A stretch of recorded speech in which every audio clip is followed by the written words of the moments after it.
Who gonna be the women? Perpetual girlhood has taken over. So, who gonna be the women?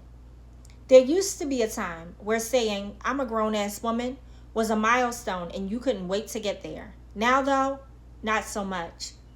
We are living through the cultural phenomenon of girlhood being the pinnacle of female existence.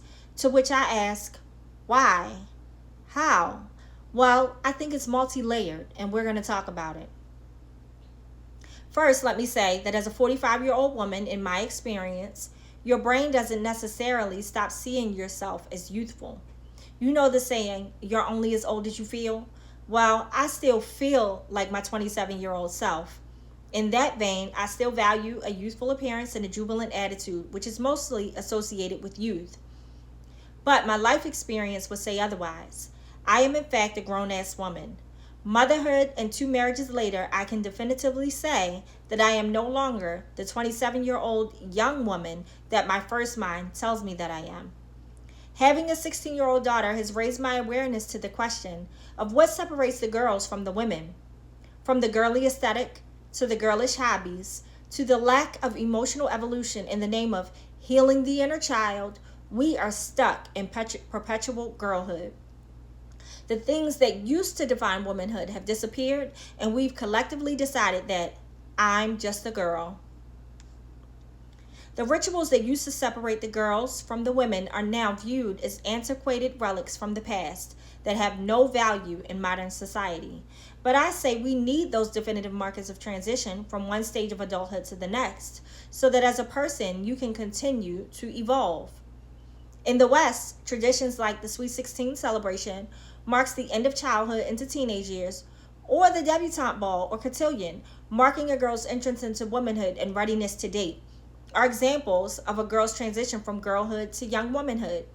In every culture, there is some tradition that marks the end of one era and the beginning of another.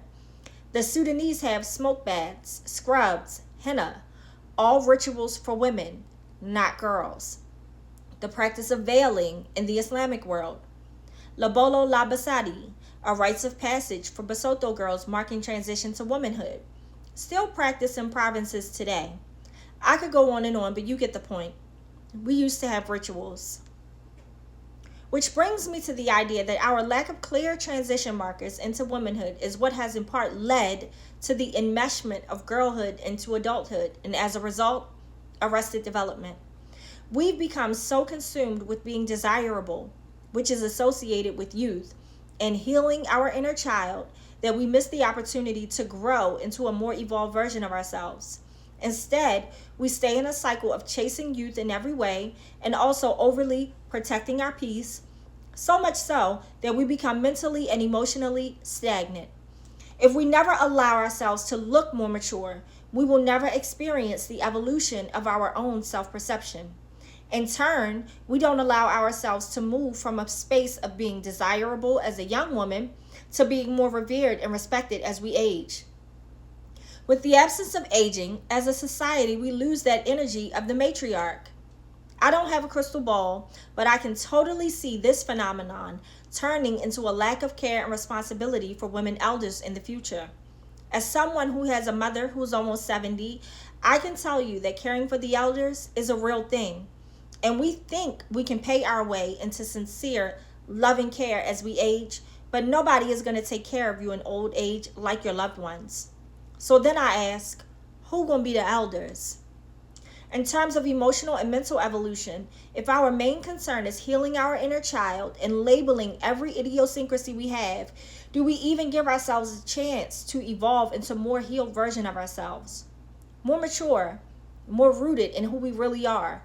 Or are we just coddling the results of our emotional trauma to avoid acknowledgement, confrontation, and more importantly, the work?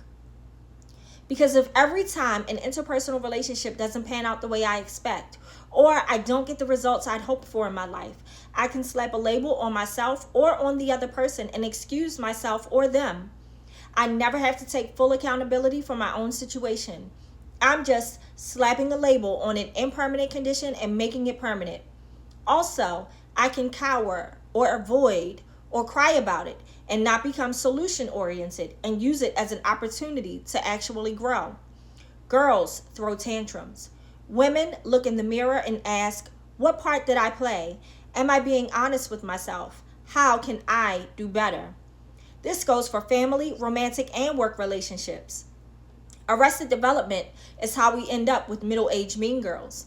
Arrested development is how we end up with all those attachment styles instead of truths like, he's just not that into you. Or, I'm not a good friend, which is why my friendships are the way they are. Or even, I don't have healthy boundaries, so I get burnt out often. Becoming a woman allows you to become more of yourself, not a relic of your past. Being a woman is not for the weak. Womanhood is beautiful in all its stages.